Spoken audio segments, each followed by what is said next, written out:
అందరికీ హాయ్ అండి. ఈ చిక్కుడుకాయలు సీజన్‌లో అంటే డిసెంబర్, జనవరి, ఫిబ్రవరి దాకా కనిపిస్తాయండి. తర్వాత కనిపించవండి. సీజన్‌లో దొరికిన ఈ కాయగూర కనుక దీన్ని విపరీతంగా తినాలి. ఈ కూర మృదువుగా, మెత్తగా చాలా రుచిగా ఉంటదండి. దీనిలో పిక్కలుంటాయి. భలే స్వీట్‌గా ఉంటాయండి కూరలోని. చిక్కుడుకాయలు 2 ముక్కలుగా కట్ చేసి లోన పురుగులు ఉన్నయి చూసుకోవాలండి. ఇప్పుడు సీజన్ కనుక పురుగులు లేవు ఇందులోని. చక్కగా కడిగి ఉడికించుకోవాలండి. ఇందులో పీచు పదార్థం చాలా ఎక్కువ కనుక కడుపుకి చాలా మేలు చేస్తుంది. ఈ కూరలో అనేక పోషకాలున్నాయండి.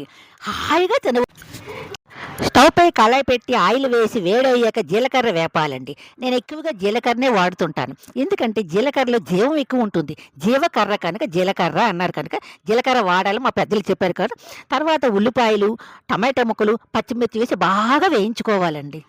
టమాటీ, పచ్చిమిర్చి బాగా వేగాలండి. చాలా బాగా వేగాలి. నేను ఇగురు కూర చేస్తున్నాను కనుక బాగా వేగాలి. ఎంత బాగా వేగితే అంత కూర బావుంటుంది. మనం ఇప్పుడు తగినంత ఉప్పు వేసుకోవాలి. తగినంత కారం వేసుకోవాలి.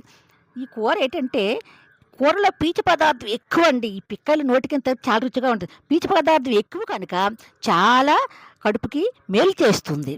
ఎంత ఆరోగ్యం అంటే అన్ని పోషకాలు ఇందులో ఉన్నాయి. ఇది సీజనల్ కాబట్టి ఇప్పుడే దొరుకుతాయి కాబట్టి ఇప్పుడు మనం ఎక్కువగా తినాలి. ఇప్పుడు మనం ఏం చేయాలంటే మనం ఉడికించుకున్న చిక్కుడుకాయ ముక్కల్ని వేసుకోవాలండి.